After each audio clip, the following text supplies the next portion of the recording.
Welcome everybody to the presenter series for IACT IMDHA in anticipation of the HypnoExpo 2020 coming to Orlando, Florida in April on the 21st through the 24th. Am I saying those numbers right? Yeah, no, 24th through the 26th. 24th through the 26th.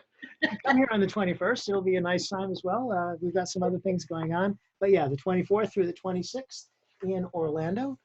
And just want you all to know that because we are recording, there will be a replay of this program. It'll be posted tomorrow on the IACT IMDHA forum. If you're a member, you can look at it there. You also can see it on the virtual chapter Facebook page where it'll be posted. And the virtual chapter also has a YouTube channel. So you can look up our YouTube channel and you can see it there, along with all of the replays of virtual chapter meetings and presenter series and all kinds of great stuff there. Whether you're here live or on the replay, you can file for CEUs with IACT IMDHA. You can qualify there and other friendly organizations, as a matter of fact. We have some great presenters tonight. This qualifies, so get your CE. And only one more thing to say, and that is that next week, just so you can anticipate it, we'll have two presenters as well. Actually, we'll have three presenters disguised as two. The first presenter will be Patty Scott and Eric Rosen presenting medical hypnosis. And the second presenter, or the third presenter actually, will be Will Horton presenting NLP for hypnotists and hypnotherapists, which will be his program at the conference.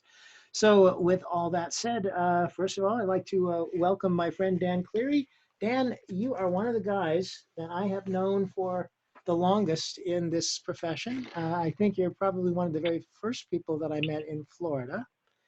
And I'm... Well, we met in California. We met in California. Well, that's right, we did, as a matter of fact. See, there you go. The first person from Florida that you met in California that left-handed and right-handed, yes. So Dan, it really is a pleasure to have you here, and you know, you're a well-known educator in particularly with regard to working with pain, and that's going to be the primary subject of our conversation tonight. But I want to bring up one other thing just right here at the beginning, if you don't mind, because I don't want it to go unspoken about. It's something that I'm really fascinated with, and that is during the course of the conference, you also have a 1-hour program on forgiving the myth of safe place. And I wonder if you could just give us a little thumbnail about what that's about before we get into the other topic. I'm doing one. What's the name of it? It's oh my goodness! The myth of safe place. It's about memory. Of course it is. It really comes down to, and I'm going to be talking about this in the targeting discussion. It comes down to language. And our early training as hypnotists. And I think most people are or have been trained to establish a safe place with the client so that they can go there in their mind whenever they want and everything's, you know, la-di-da. And it's been a very effective tool in many ways. But I have serious challenge with some of the aspects of it. First, that if there is a safe place, everything else must be unsafe. And the idea that we have to go there, that it's not already here. And the program is going to go into using our language and establishing the relationship with our client. And here again, this is part of my whole shtick. So I'll be talking about this with the targeting information. I think that we learned a lot of things in our early training. And we kept learning more and more and more and accepted them as they were. And I think that there's ways to improve our communication by changing those. And that's all I'm going to say about that. Well, it's a great start. So So Dan, targeting pain. Now, again, as I mentioned, I've known you for a long time, and I've heard you present about this, and I know your work with this has evolved and you've taken it all over the world. And you know, you've been training doctors and professionals in Europe as well as in the States, and you did a lot of work with Pain Week a while back, and all that kind of stuff. So, in my opinion, you are the guy to go to for this. And for the benefit of people that really don't know you and don't know the story, I know this is something that really comes from your personal experience. So I wonder if you could just share a little bit about your history and how it is that you came to be working with targeting pain. When I was a young child, I was going to bring myself up to be a pain in the ass, and I backfired. No, I was in 1978, I was in a motorcycle wreck and paralyzed my right arm and had what is called a brachial plexus avulsion, which is basically my arm got twisted around so far behind my back that it pulled the nerves out of my spine. And I have constant 24/7 nerve pain as a result of that.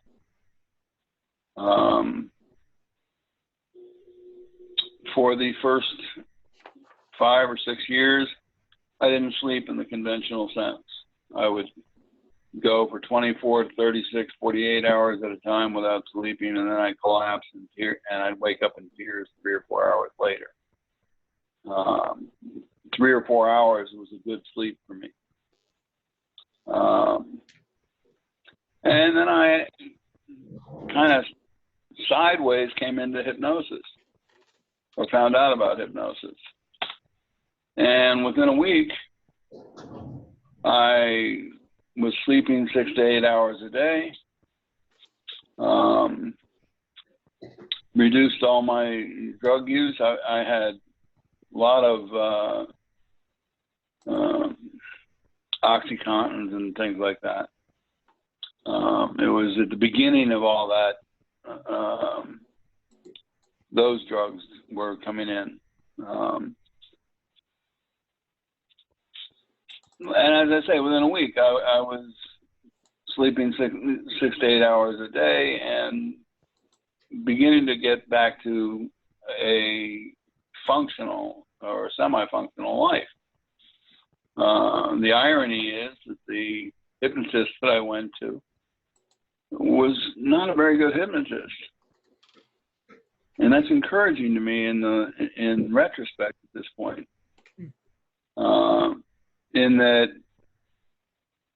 so many people that I've met in training over the years say, when will I be ready? When will I be ready? You're already ready. How, you know, you walk, you talk, you communicate all the time. And how we communicate is what we're doing with the hypnosis. We're establishing relationships. So my story is that I live in pain. It's not, some people say, oh, well, we'll get rid of the emotional content and it'll be all fine. Well, I've got torn nerves. Yeah. You know, there's physical damage.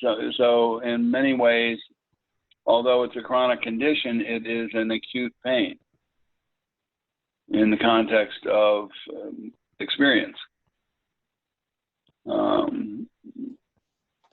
So again, the language that we use and the communication and the relationship we set up with our students or with our clients is what makes the change for me. And I think that you mentioned that we've known each other for a long time and you've watched the things that I do evolve.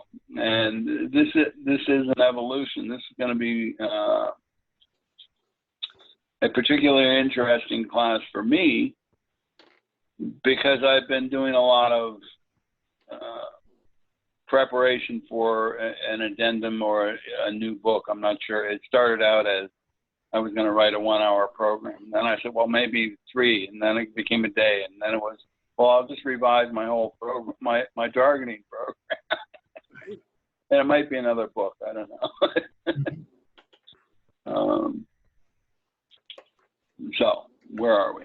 Well, by the way, Dan, just because you mentioned that, so Dan has a lovely book called Targeting Pain. I'm sorry that I don't have it right here by me because I'd like to be able to hold it up for you, but it is out there and available.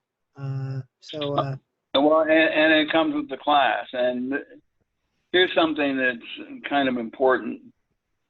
This is a 2-day class. I think it's Wednesday and Thursday, isn't it? That's correct. And I just can't do anything that simple. I'm sorry. There's homework that you have to do before the class. And you get a copy of the book with the class, but you're not going to be able to read it in class. So if you sign up, the sooner you sign up and then send me an email or a message, I will send you a copy of the book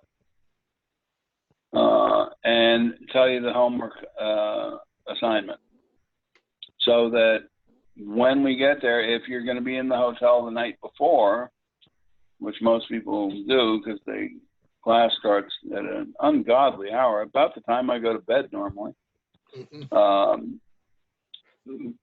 If you're in the hotel the night before, we'll get together for an hour or so and go over, take care of the meet and greet and go over what we're going to be, the outline for the class.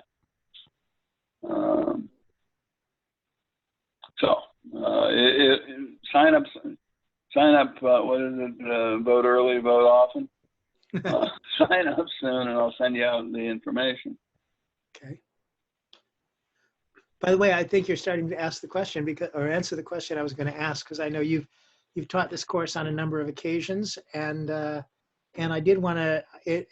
I'm wondering, maybe somebody took this class last year, and it seems like it is changing and it is evolving. So, are the differences significant enough that people might want to just do this all over again?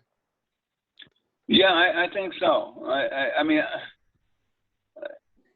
those who have done classes with me in the past, especially more than one, and know that it's constantly changing, because it's not about teaching you how to build a wall or build how to cook a dinner. And I mentioned the relationships. I think that one of the things that we've been taught throughout most of us in hypnosis is the importance of language.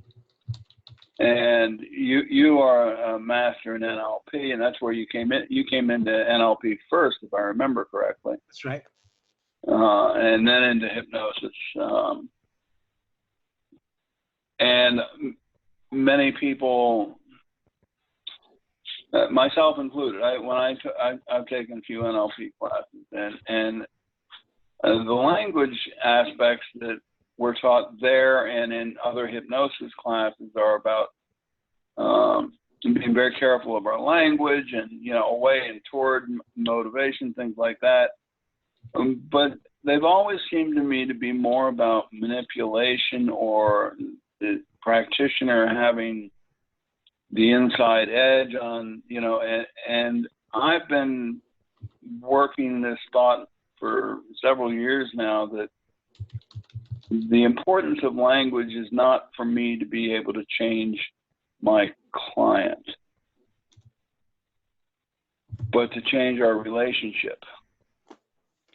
And what I can change is me. And when I am conscious of my language, and when I am utilizing my language or listening, and the biggest part of language is listening, as you know.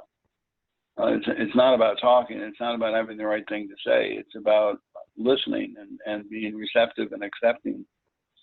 But what I can do is, when I am in my best mode, the language changes me. And that changes our relationship. Yeah. And so I think the whole, for years now, I've been working at this and trying to figure out, I've often wondered what it is that I do, because I very often, as you've seen me do with people in conferences and stuff, it's not unusual at all for me not to use any kind of a formal trance.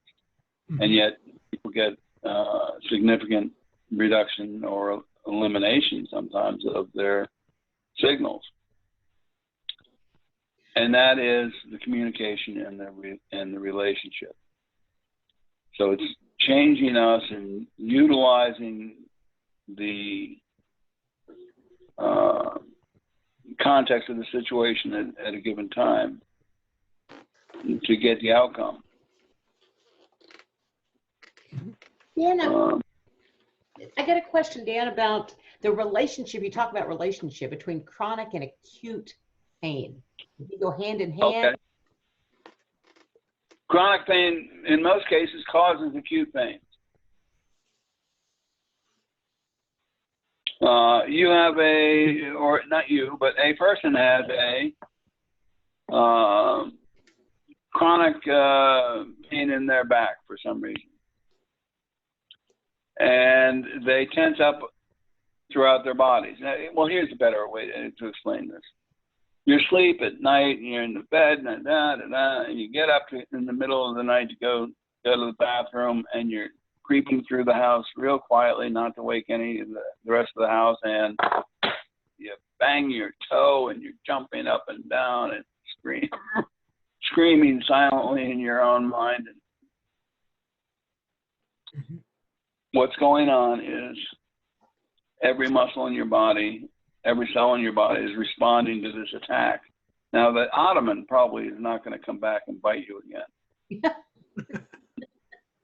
But until you recognize that think about that scene in your own mind. And when I hit the table here and said, bang, you stub your toe, what happens? Your muscles tighten up, your shoulders tighten up, your hips tighten up. Your whole body is getting amped up into this fight or flight mode. Mm-hmm. If we forget to turn off those responses, the only problem is this signals from this toe. And if we forget to turn off the responses, that we don't have to fight or flight. There is no outcome that we need to change. Oh, I stubbed my toe. I'll try not to do that in the future. Right. I mean, I understand that the little toe's only sole purpose is to find furniture in the dark. Right. But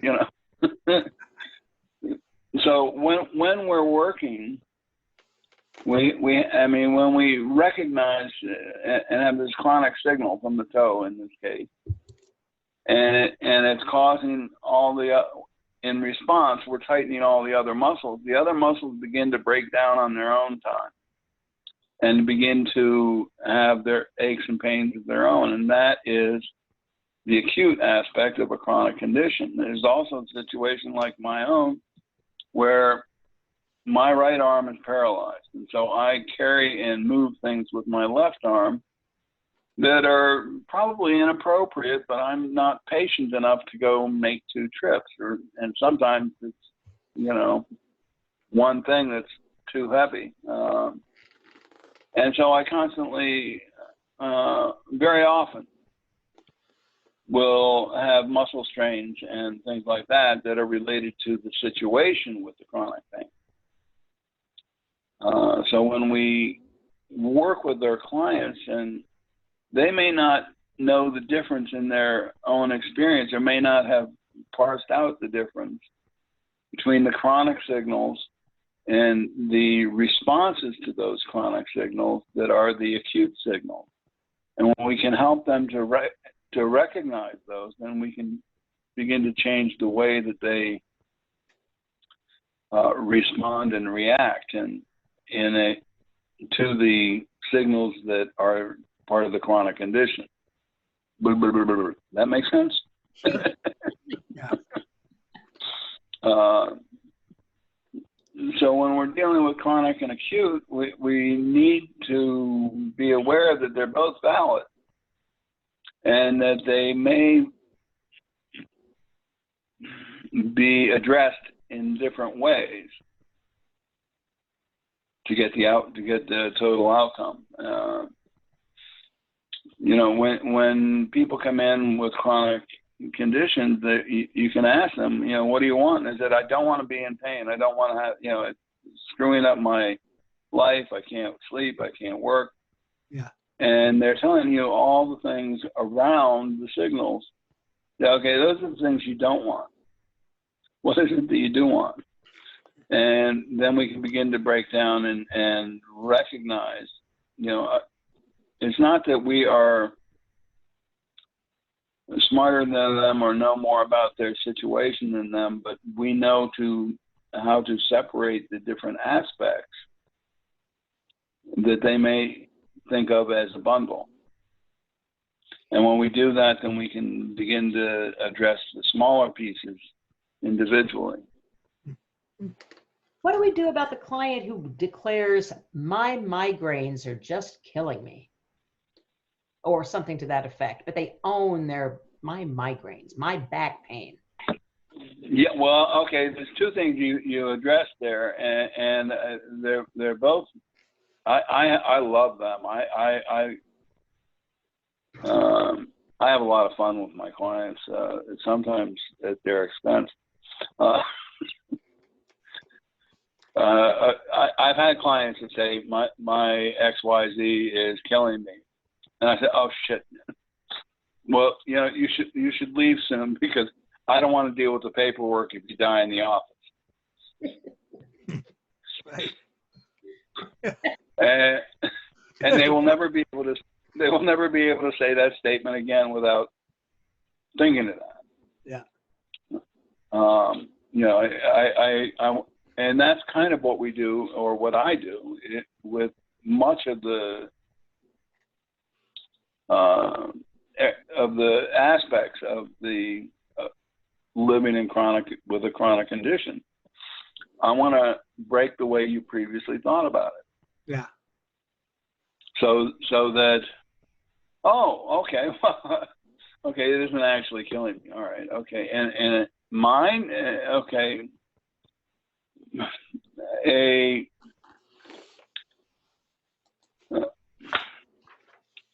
one of the things that I do when a client comes in and says the my thing, I say, wait, it's yours? How do you know that?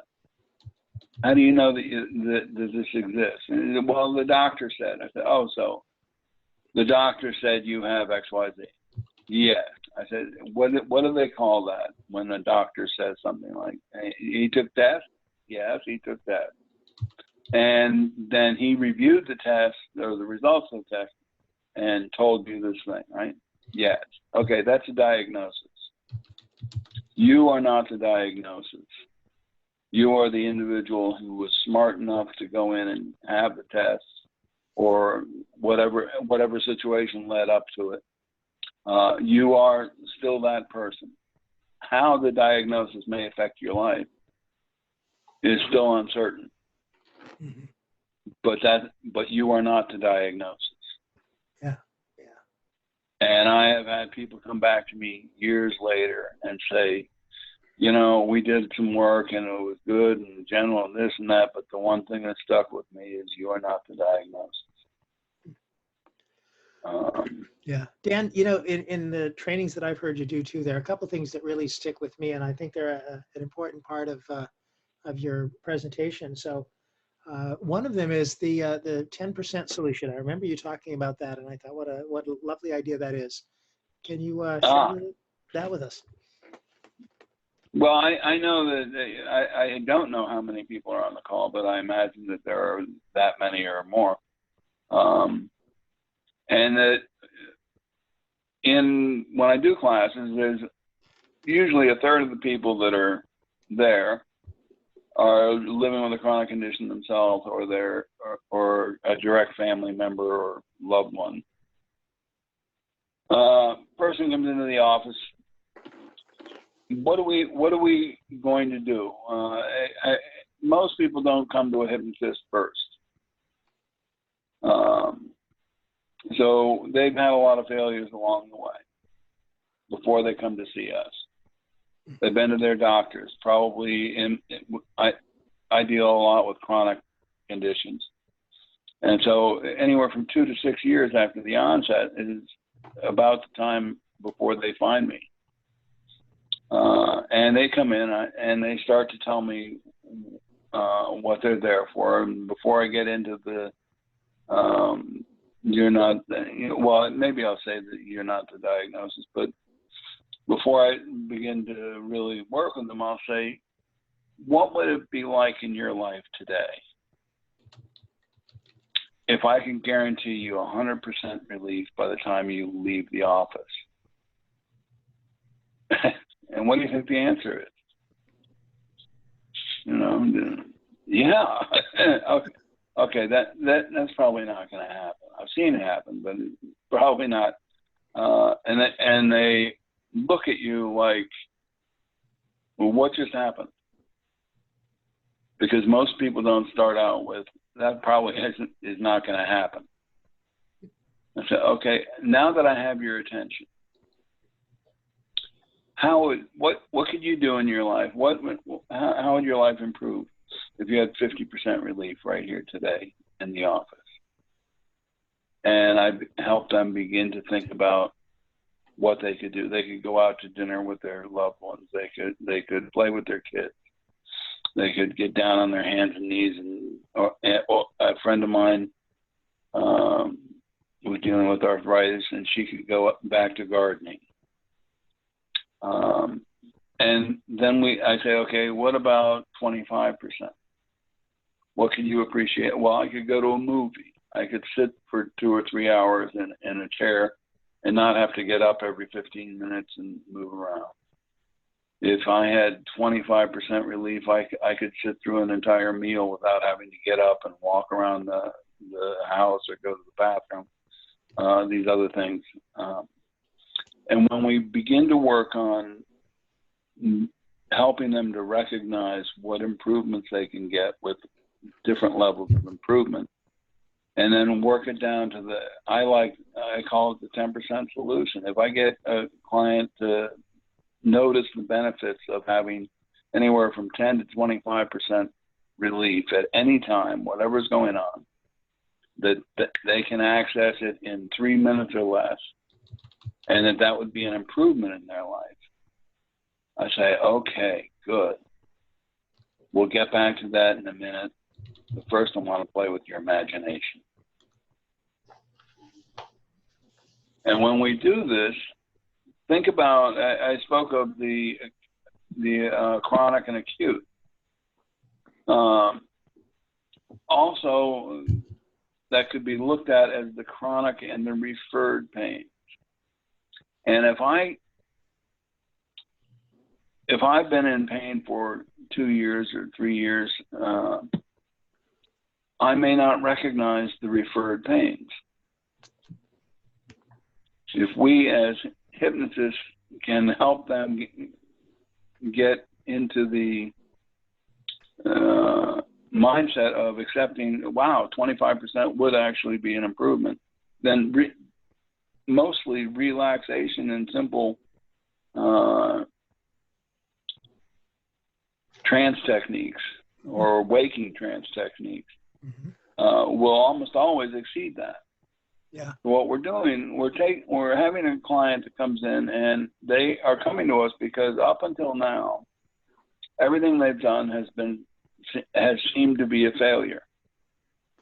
The pharmaceuticals that they took either didn't work, or if they did work, they made them feel stupid or slow or constipated, or the list of side effects from pain relievers is longer than the application.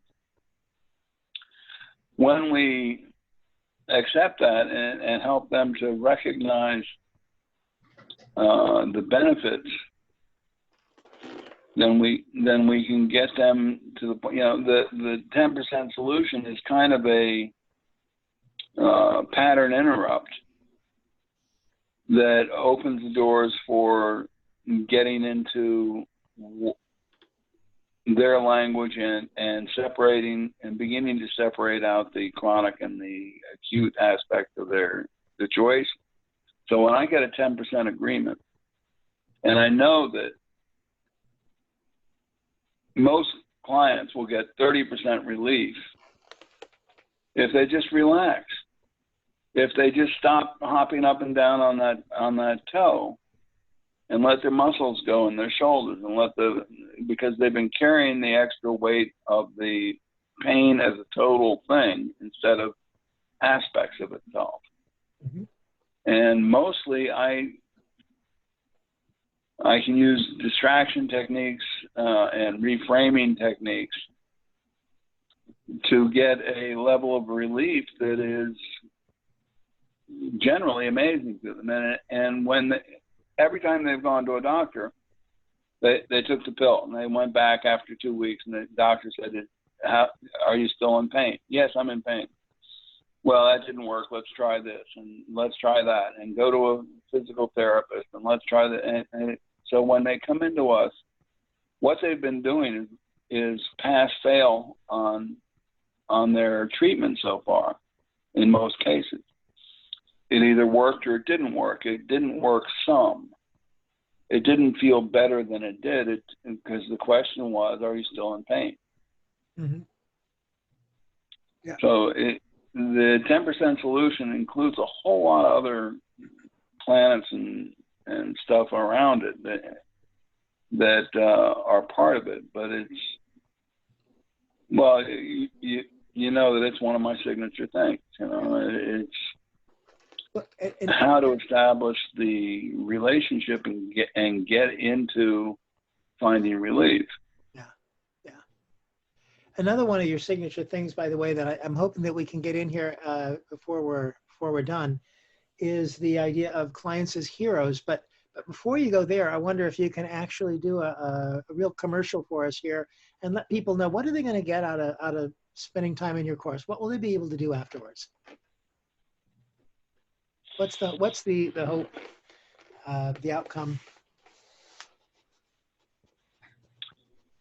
Well, the poster child is pain relief. Mm-hmm. Working with clients especially with chronic conditions. Mm-hmm. And the confidence and recognition that they have more of the skills than they recognize in their own toolbox already is something that I teach clients and students. You know, the students, this is where the homework comes in. Mm-hmm. I have a homework for the class before the class, and it has to do with scripting and language and establishing a relationship with the client that will be more functional. Nice. So to me lately, I think what I do really is I change myself, and I teach flexibility for the practitioner. Mm-hmm. Flexibility to adapt to whatever the client brings in.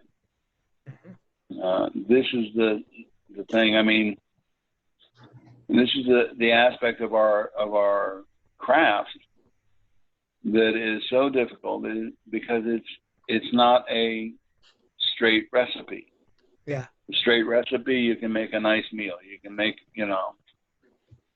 but we want to be chefs. Yeah.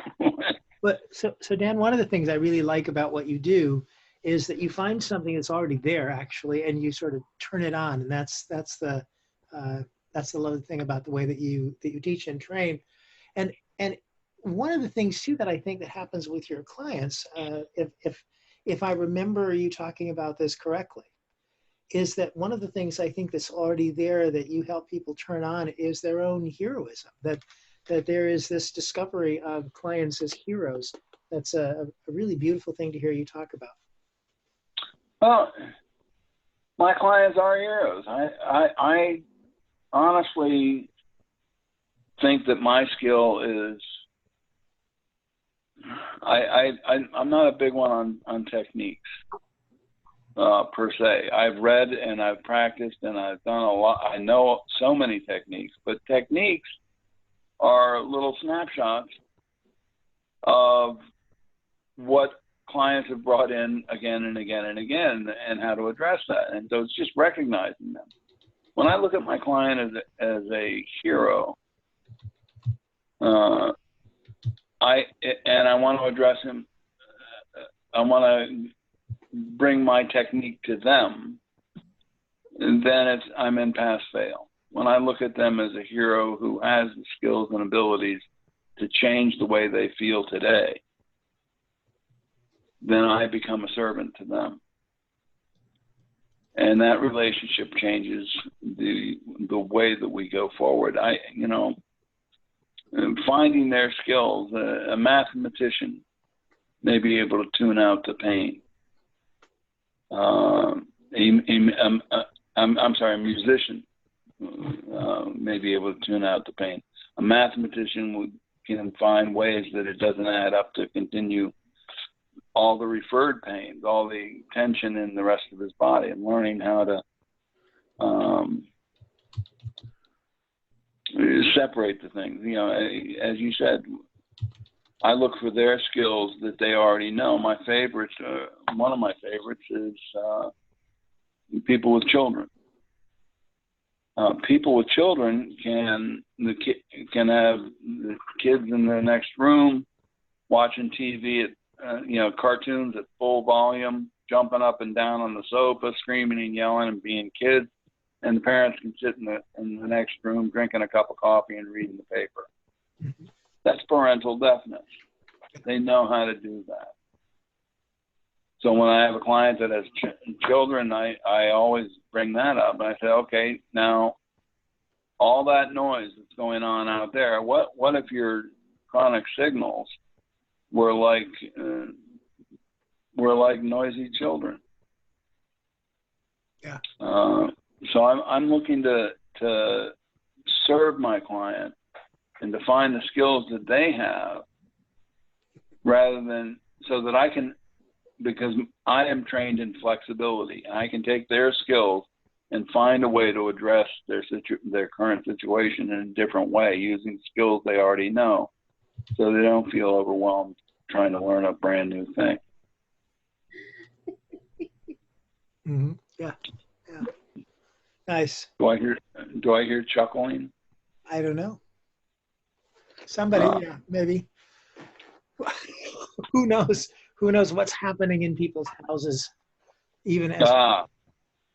So listen, Dan, we've really only got 3 minutes left here before it's time to introduce our next speaker. So I just want to make you aware of that in case there's something that you want to be sure and get in here, and to let people know how they can get in touch with you and such as that there. Okay. My website is danclearyhypnosis.com. Or you can write to me at dancleary@juno.com for email. I really would appreciate when you put up the recording, if people will that like what they're hearing, would forward that to other people and help me fill this class. The sooner I get your information, the sooner I will send you the book. I hadn't thought of it enough in advance to recognize that, well, I can send it. So if I can send you the book ahead of time, then when we get together, there's less time that we spend on whatever the contents of the book are, and more time that we can actually do work with each other. It is back and forth. It is, we work with each other. We take different concepts and ideas and play with them until everybody's comfortable with them. So what the people will get out of this is a greater flexibility in their practice. And most of the things that work with pain relief work with anything that people come in. I mean, if you think about it, people really only come in about chronic conditions. Sure, of course. Yeah. I mean, there are the people that come in for sports and enhancement and things like that. But in general, it's something that's been going on that they've been trying to address in their life that they want some assistance with. They've been going on for 6 months, a year, 2 years, or longer. And when we think about it in that context, most things are a chronic condition. So join us. Yeah. So Dan, there's a question here in the chat room. Chris Darby is just asking, actually, I'm going to answer part of this for you. She's asking, what is the cost of the class? So Chris, I can tell you that it's $275. It is Wednesday and Thursday, April 22nd and 23rd. And she's asking, when do you need payment? Basically, that's up to IACT and IMDHA. You handle that with them. However, Chris, but Dan, how quickly do you want to hear from people so that you can get the books out to them? You were just saying that a minute ago, and just make sure they got the message. Well, what do we have? It's in April. So we got 6 weeks. Yep. The sooner the better. And if it is a thing of, that the cash won't be handy until for a couple of weeks, contact me. I'll send you the book. Mm-hmm. Don't worry about it. Yeah, but we'll figure it out. And Chris, you need to handle that registration with IACT, of course, and IMDHA when you register for the conference, or you can call in to add on to that as well. So, okay. Yeah. Well, Dan, it's been lovely, and the time has flown by, my friend. So we're gonna have to. And I figured out why the iPad wasn't working. Well, that's I'm using. I was using Oka's iPad. Yeah. And I'm glad you got that figured out, Dan. So we want to go on now to our next guest. So, but you and I can talk about that later. So next time we can see your lovely face. Yeah. Thanks a lot, Dan. You're getting. I know you can't see it, but you're getting. People are clapping for you. And my dog will bark at me too. Looking forward to seeing you in a few weeks, Dan. All right. Love to speak with you. Thanks a lot. Bye-bye. Well, there you go. So Dan Cleary presenting Targeting Pain on the 22nd and 23rd, Wednesday and Thursday before the conference. And so we have heard from him now. Our next guest is going to be, I'm gonna let Karen introduce him in a moment. It's going to be Bruce Eimer. He's going to be presenting a program on the use of hypnosis for treating depression on those same dates. So I know some people will be depressed that they can't go to the pain program, and some people will be in pain because they can't go to the depression program. So you're going to have to work that out. But there are going to be two lovely programs going on side by side. So Karen, would you do the honors and introduce our next guest? I'd be happy to. Dr. Bruce Eimer, a clinical psychologist and IMDHA fellow. He's a board-certified behavioral and cognitive psychologist, or board-certified in behavioral and cognitive psychology with the American Board of Professional Psychology. He was the director of pain psychology at a major teaching hospital, and he's held multiple clinical appointments at numerous hospitals. Bruce is the author and co-author of over 7 books on treating pain and depression with hypnosis. He's written over 100 professional journal articles and chapters. He's treated thousands of patients with chronic pain and depression and is a leading expert in the field. And he's here to talk all about his session, Hypnosis to Treat Depression. Dr. Bruce Eimer. Bruce, hi. It's been a long time. Hello. 2 full days, Wednesday and Thursday, right ahead of the conference. And I'm going to piggyback on what Michael did with Bruce, with Dan, because I looked ahead and also saw that you're doing a 1 hour on smoking.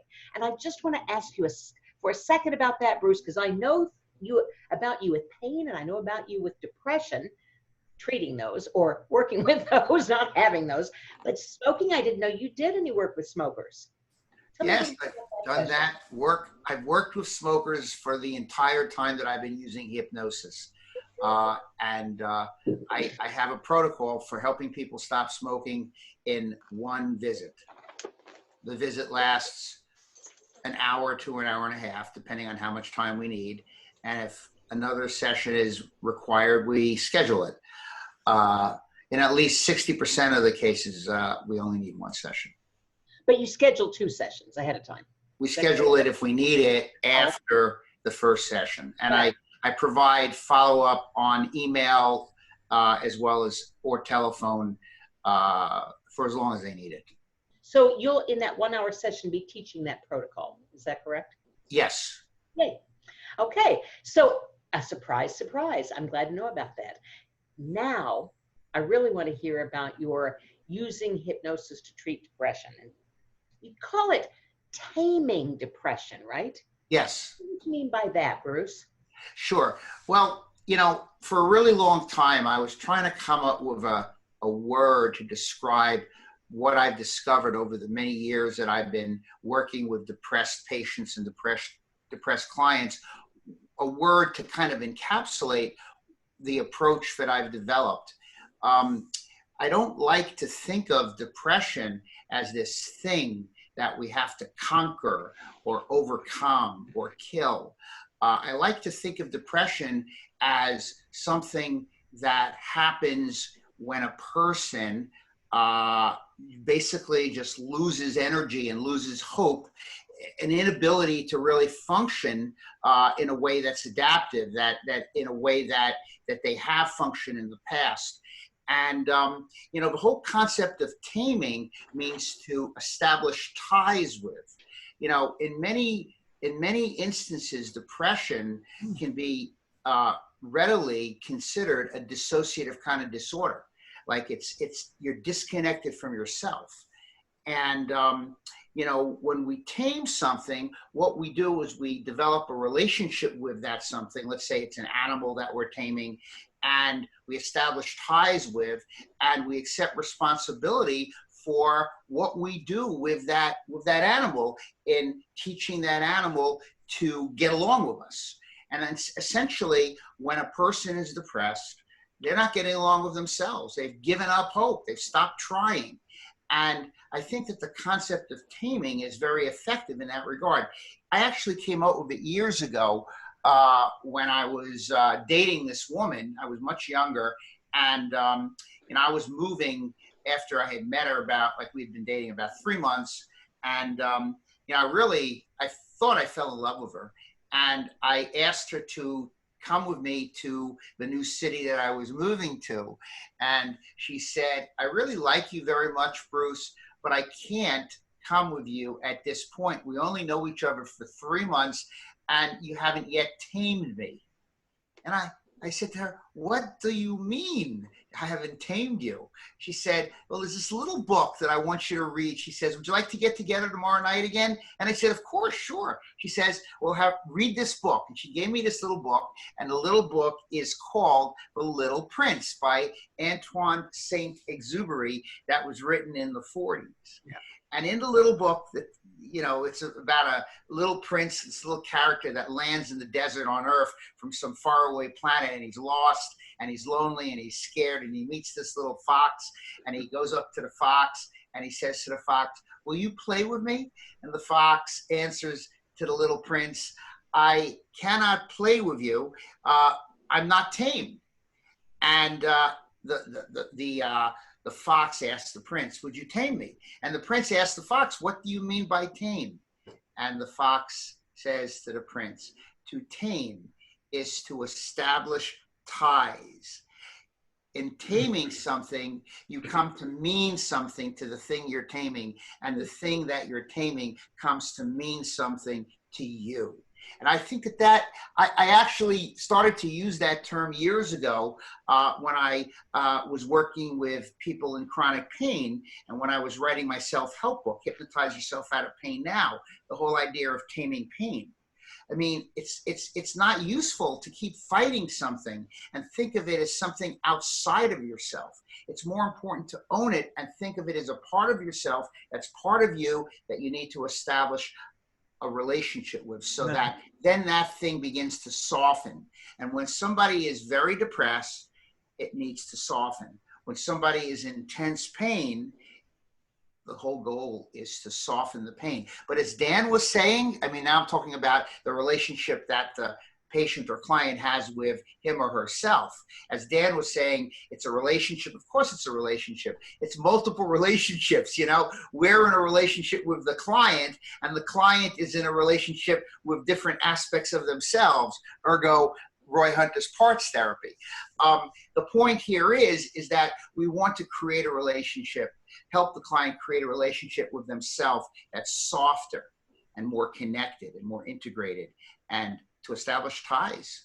And that's a really, really effective model for looking at how we can help somebody, especially with hypnosis, to get better and to, you know, get past or to reduce the horrifying symptomology, if you will, depression and pain. And depression and pain go together. Bruce, that is just really a brilliant metaphor, and I really like it. And of course, thanks for the journey off into Little Prince land as well. I regressed while I was sitting here, and it really touched me. I know that you've had in your own history that you've had your own struggles with depression. So, can you tell us a little bit about that and how that's kind of influenced what you're doing here? Sure. You know, for most of my life, I've struggled with depression and anxiety. And it's actually one of the factors that influenced my choice of career that made me decide to become a psychologist and to become a therapist. My wife died from suicide in 2014.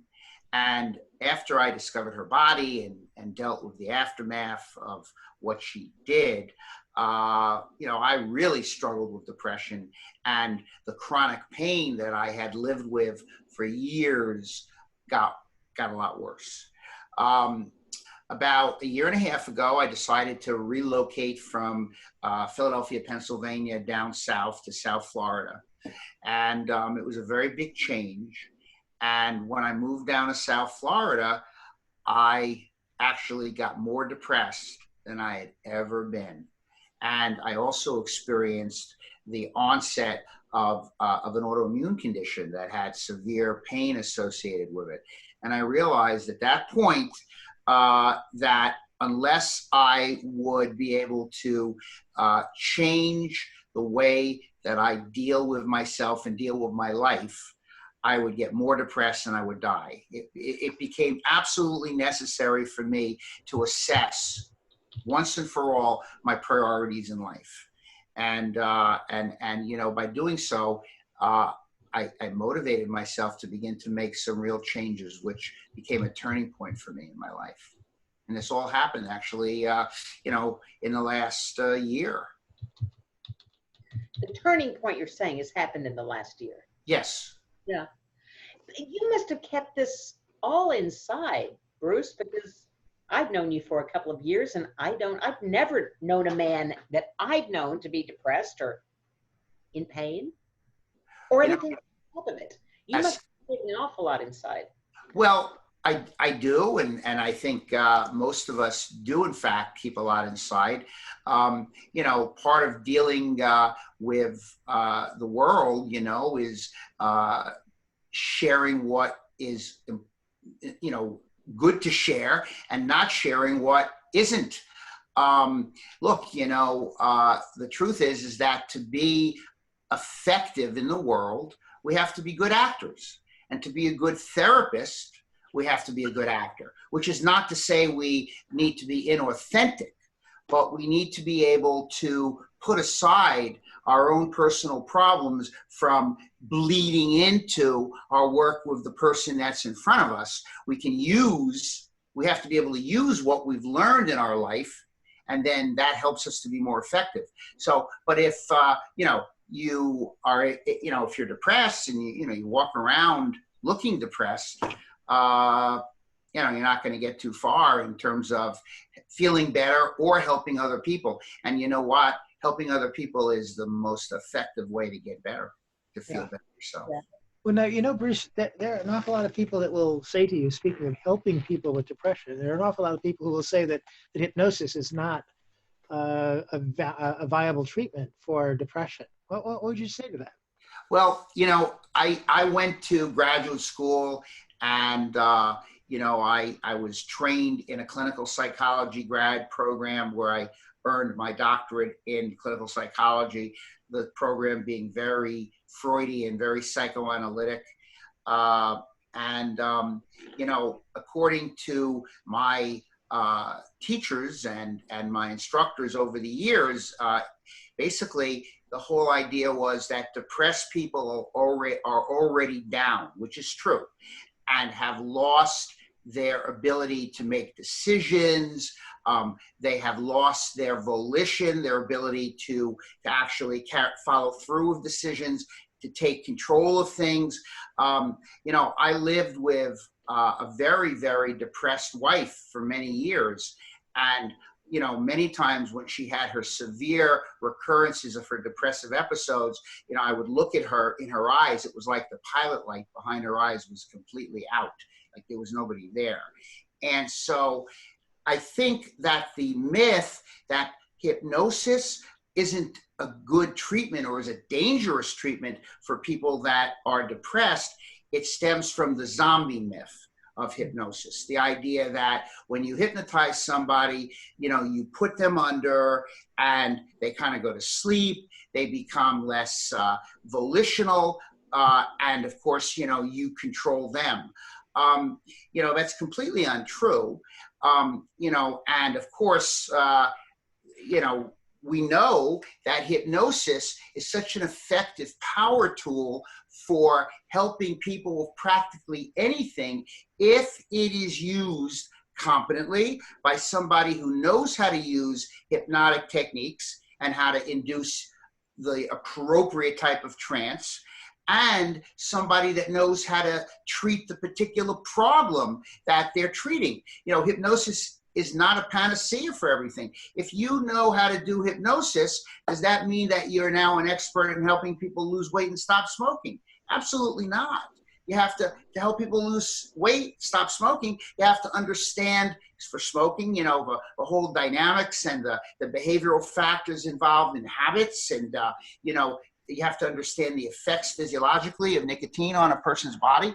And with weight control, of course, you have to understand a whole myriad of factors. So you can't use hypnosis effectively if A, you're not skilled in hypnosis, and B, you don't understand that particular type of problem or class of problems that the person's complaints that they're coming to you for fall into. And so along those lines, Bruce, should we be concerned if we are not a psychologist, board certified psychologist as you are, in even taking these clients? Well, we're practicing out of scope. Well, I would say that there are several factors here. Okay, first of all, you know, there's nothing that is out of scope about utilizing your life experience and your clinical experience as a professional hypnotherapist in helping people to accomplish their goals and to feel better and get better. When you see somebody who says, I'm sad, I'm depressed, and you say, would you like me to help you feel happier? Would you like me to help you to get more done in your life?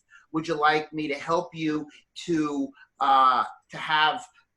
improve the quality of your life? So, okay, that's one thing. We don't necessarily have to use clinical diagnostic, psychiatric diagnostic language. Secondly, whether or not we are wise in helping somebody with depression, if let's say you're an unlicensed professional in terms of a health profession, but you're a certified hypnotherapist, depends on the laws in the state. In Florida, it's against the licensing laws to put yourself out as practicing hypnotherapy unless you're a licensed health professional in Florida. You can practice hypnosis, but if you're going to practice hypnosis for therapeutic purposes in Florida, the way the hypnosis law in Florida is written, you have to either work under the supervision of a licensed health professional who is licensed to treat people with, in this case, depression, or be referred that client by that individual, and it has to be all in writing, and that person then also shares some responsibility for the outcomes. Other states don't necessarily have that type of restriction, but nevertheless, you know, I believe that language matters, and if you use the right language, okay, and you don't use the language of, you know, medical language, clinical diagnostic language, and you stick to what you're well trained in, and you want to help somebody to get better in touch with themselves, to basically tame their sad moods, you know, I think you could be in the clear, you know, as far as that goes. So. Yeah. It was more, I know that we use, you know, language like, no, I don't treat depression, but I certainly can help you become more motivated, feel happier. How would that be for you? Those are good, that's good languaging around it. I was concerned about your admonition, Bruce. Don't do this unless you're really well trained in it. Well, I mean, look, I certainly have always felt that if you're gonna treat somebody as a professional and take money from them, then you need to be competent and, you know what you're doing. And so, I mean, that sort of goes with the territory. You know, I kind of don't buy into this whole idea of, okay, that's interesting. Let's sit together and see what comes of it. I mean, you know, we have to be competent in treating a particular type of problem, or else, what, you know, hey. Yeah. Well, in fact, so here's the perfect venue. We're talking about competence in working with depression. And I understand that there's this fellow, Bruce Eimer, that we know, that's going to be teaching a class in Orlando, in Orlando here at the conference. So, so what will people that take the class be able to do once it's over? What's the kind of class objective? I'm glad you're asking that question. It's a good question because, you know, look, this field of hypnosis that we are all in and love is an extremely viable field, and I believe hypnotherapy is a growing profession.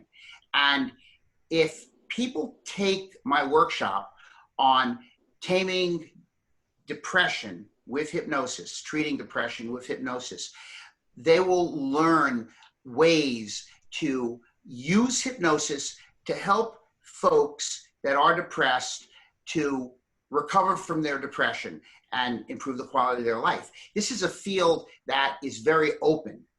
I mean, you know, not a whole lot of folks use hypnosis in treating people that are depressed.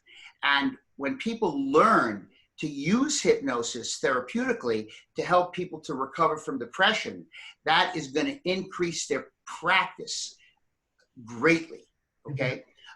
And, you know, not only that, I think that the treatment of depression is still not so effective and still is in its infancy. I mean, there's a lot of research on so-called evidence-based approaches like cognitive therapy and behavioral activation therapy and dialectical behavior therapy treating depression and mood disorders. But, you know, those particular approaches, they don't work with so many folks. You know, I know from my own personal experience, some very good hypnotists, or we can say hypnotherapists, who are more effective than any PhD or MD evidence-based approach practitioner that I've ever met. And I've met a lot of them. There's a tremendous amount of talent in the field of professional hypnosis and professional hypnotherapy. And wouldn't it be wonderful if those folks with all of that talent could learn how to apply this power tool of hypnosis to helping people who are depressed get undepressed? Nice, nice. So one of the things that you mentioned when we were talking earlier is that that you might be able to share with us a hypnotic technique for taming depression. And I'll tell you what, one of the things I know about folks that are on these calls, they love stuff like that. Mm-hmm. So you got something you can do with us tonight? Yeah. So basically, I could do something with someone if somebody is having a bad day or is feeling sad and wants to feel better, and like we could take care of it, I mean, in an appropriate way. That's, based on what you want to volunteer. So if there's anybody that wants to volunteer, we can do a little demonstration. And I don't know what technique I'm going to use, but I'll tell you one thing, and this is important, and that is that the framework and the model that I've developed for taming depression with hypnosis, it's simple. I call it the AWARE model, and it's about helping clients develop greater awareness of themselves. But it's also very complicated, and it's not easy to learn because it involves so many nuances that are in terms of the therapeutic relationship and how you introduce questions and ideas and then incorporate hypnosis to deepen the work that you're doing in session. So like Dan had earlier said very wisely, he knows a lot. We know a lot of techniques. I know a lot of techniques, but I never know what specific technique I'm going to use until the situation arises in the session. I have an overall roadmap for what I'm doing though. Mm-hmm. So if somebody's having a bad day and wants to feel a little bit better, you want to volunteer, we'll do a quick little take care of it kind of thing. So for the people who are on the call, you want to raise your hand if you want to volunteer? Yeah, we can see you. Yeah. But if you've got your camera on, we can see you, by the way. Most of you have your cameras off. Great.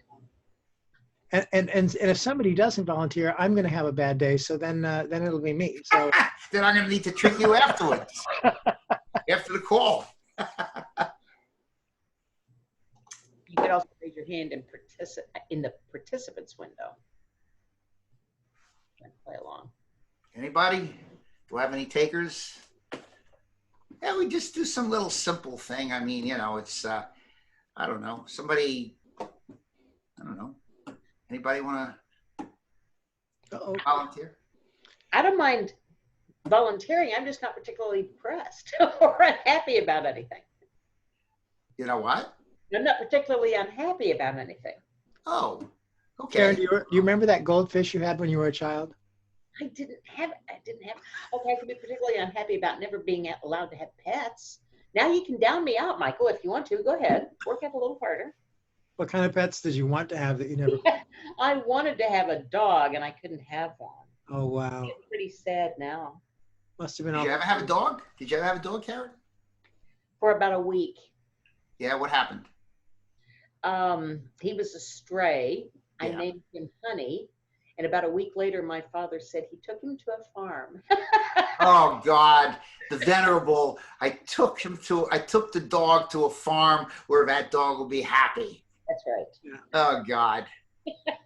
When I was a kid, my parents never allowed me to have any pets, and as a result, I developed this great hunger to have dogs.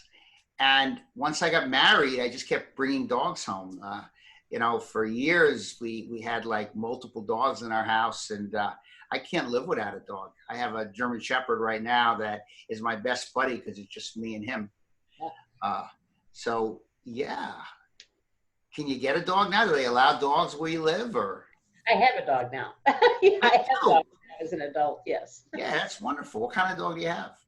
I now have a Pomeranian. He's a very egotistical little pet. Egotistical? How do you know he's egotistical? Oh man, he thinks he is the shit. Excuse my language, but he Yeah. does. Yeah. So do you spoil him? Yes, he gets spoiled. Yes. Yeah. Do you feed him people food? Not very much. No, he's a finicky little eater. Oh, really? Does he eat his dog food? He does. He eats, yes, organic wellness dog food. And he eats what do you feed him, twice a day or once a day? Nope, he's got the bowl out. He eats when he's hungry.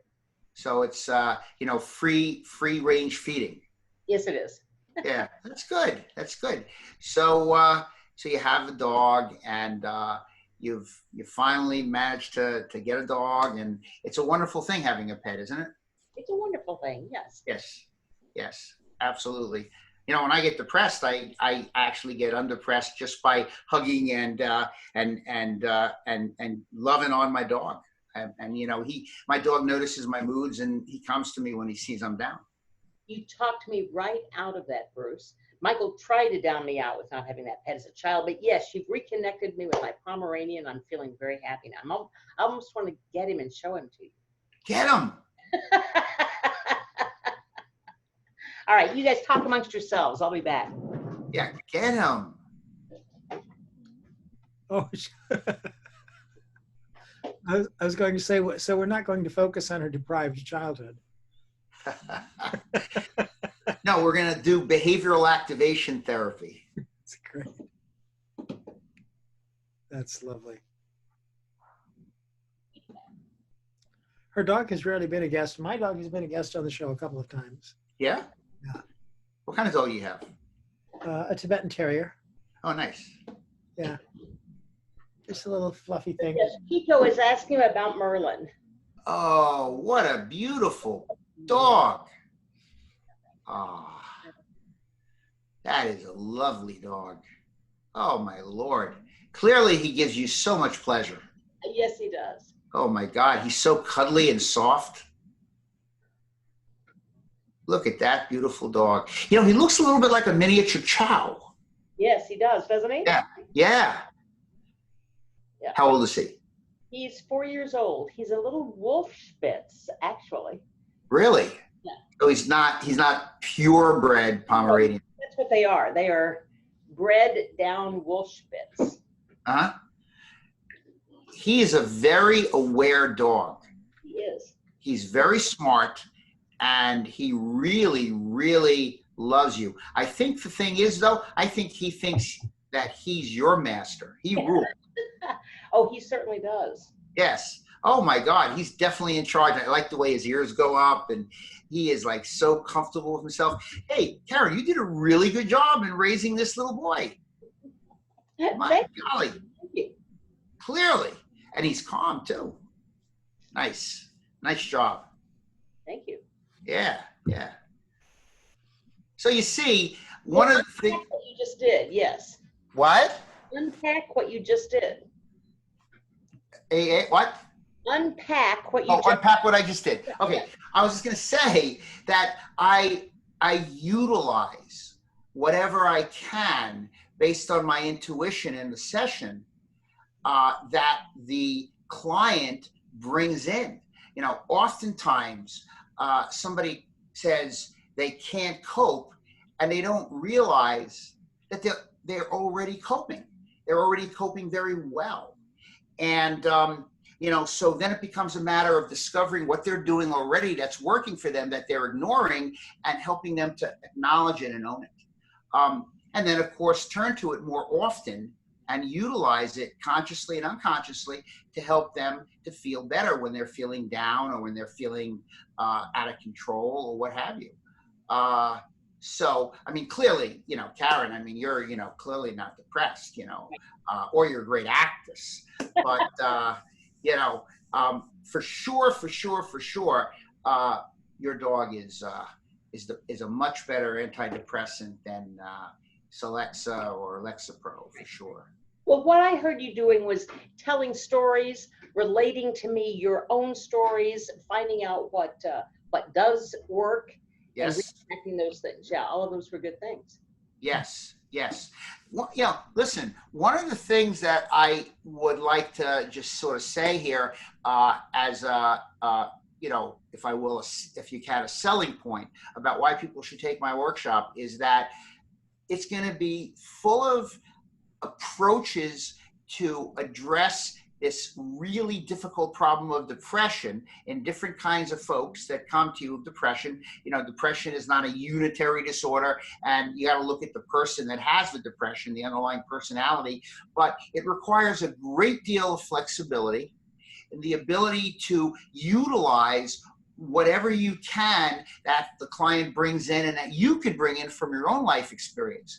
But what we're also going to be doing in this 2-day workshop, we're going to have enough time for, you know, lecture and experiential exercises, practice, demonstrations, is we're going to be working from a model that I've developed, this Taming Depression model, which is based on this whole concept. And I think I had shared this with you, Karen, and with you, Michael, last year or the year before this aware model.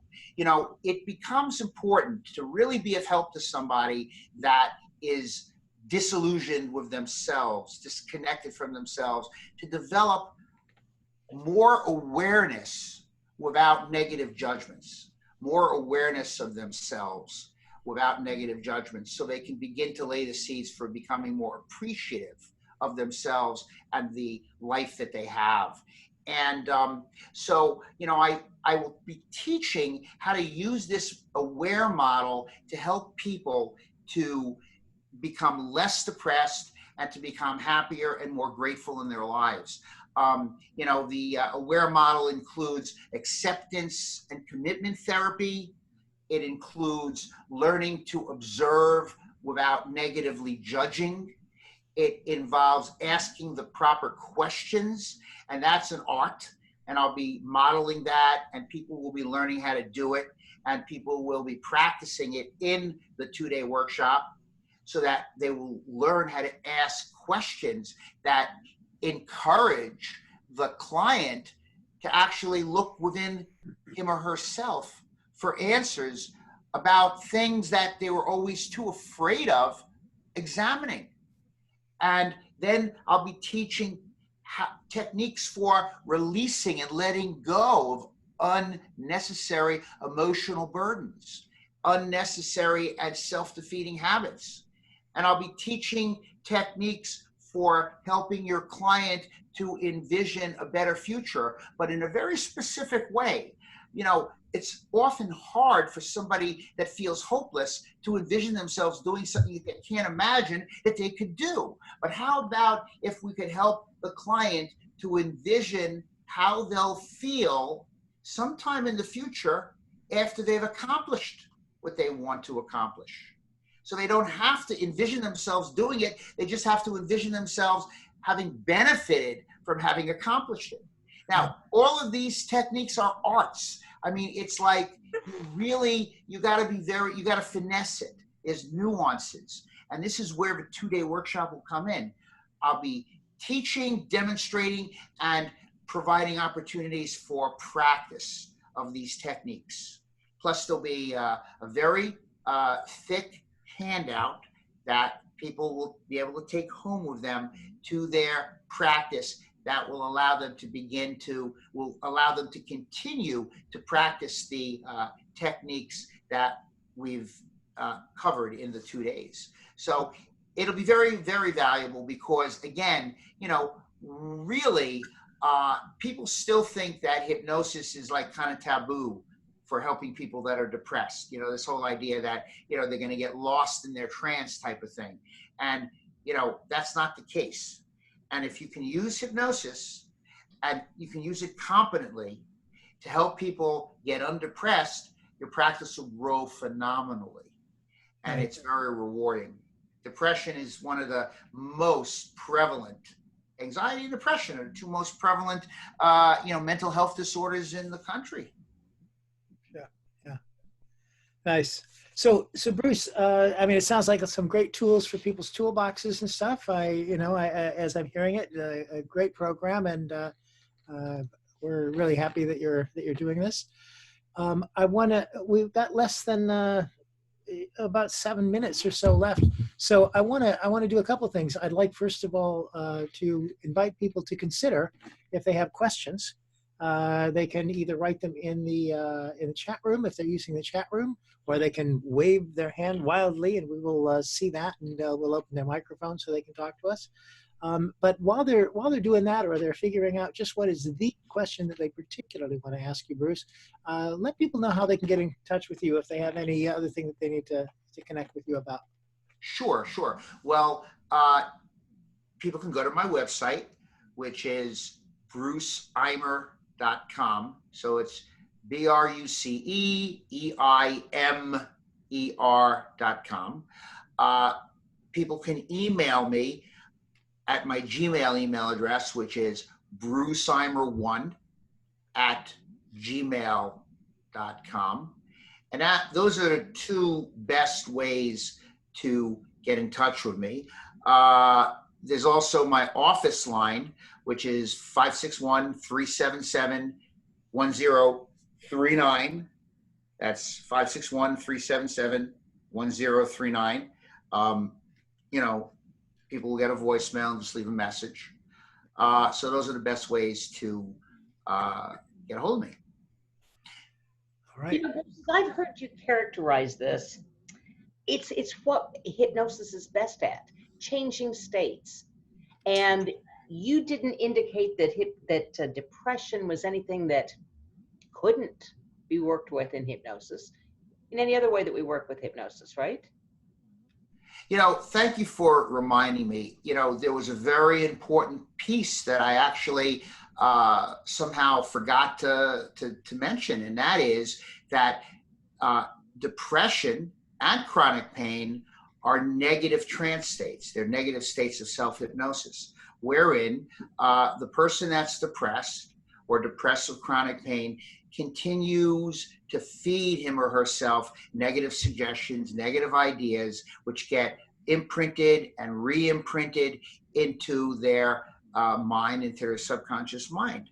And these suggestions are accepted uncritically. And, you know, we know that, you know, the mood state that a person is in affects their susceptibility to different kinds of suggestions. When a person is happy and feeling good, they're more susceptible to positive ideas. When a person is scared, they're more susceptible to catastrophic ideas. And when a person is sad or depressed, they're more susceptible to negative ideas, you know? So since basically we're all going in and out of states of hypnosis all the time, every day, we all are subjected to suggestions, that is, ideas that come from within or come from somewhere else, whether it's the TV, the radio, or somebody else, and we accept those ideas uncritically. We're all in states, altered states all the time. So what hypnosis is, it's a method, it's a scientific method and an artful method of utilizing the psychology of altered states to help people to change ideas through the power of suggestion, bypassing the critical factor, you know? So that's, I'm glad you reminded me. And I hope what I just explained wasn't too confusing, because I confused myself. Well, what I've often said is that we have to de-hypnotize our clients more than we hypnotize them, really. And that's what you're talking about, is de-hypnotizing that depressive state, right? Yes, And yes. what you said here in your notes, you have a formula. Taming depression means self-acceptance plus awareness, plus making adjustments, plus releasing emotional burdens, plus envisioning what would be good to have instead. Yes, done. Yeah. That's a nice formula. Yeah, it's useful. It's pretty useful. It's helping someone to establish a different form of awareness of themselves. You know, like people say, well, you know, I'm always thinking about my negative thoughts. How are you going to help me? By becoming more aware. No, you have to develop a different relationship with your negative thoughts. It's like time to learn how to not believe every negative thought that you have. And it's time to learn how to not condemn yourself for having those negative thoughts. The first step, if you will, or phase in my awareness therapy is to help people accept themselves with all of their problems, and help people not to blame themselves, but to accept responsibility for what they do about their problems so they can get better. This reminds me, Bruce, of something in the tapping exercises and that stuff about even though I have this X, whatever it is, I accept myself fully and completely. Yes, that's a brilliant idea. You know, I actually got this idea from having taken emotional freedom technique training with Gary Craig back in, you know, 2000 or something. And, you know, that idea, as far as my thinking goes, is one of the most important pieces of the EFT procedure. It's self-hypnosis, in my professional opinion, and it's imprinting the idea that with all the problems I have, I can still totally and completely accept myself. I think it's a very, very useful idea very useful term. And it's useful when you're doing therapy. It's useful when you're doing, personal growth work. And I've also, in the years that I did work with first responders, like law enforcement, that had been traumatized by, awful things that they had to go to the scene and deal with, helping them to essentially, just accept that, that it's a terrible thing, and that, they did the best they could. Okay, we have one question for you here, and we're coming to the end of our time, but Chris Darby is asking, is it important to understand if a person's depression is just behaviorally related versus biologically related? And can we, as less experienced certified hypnotherapists, work safely if we don't have the skill to assess this? That's a great question.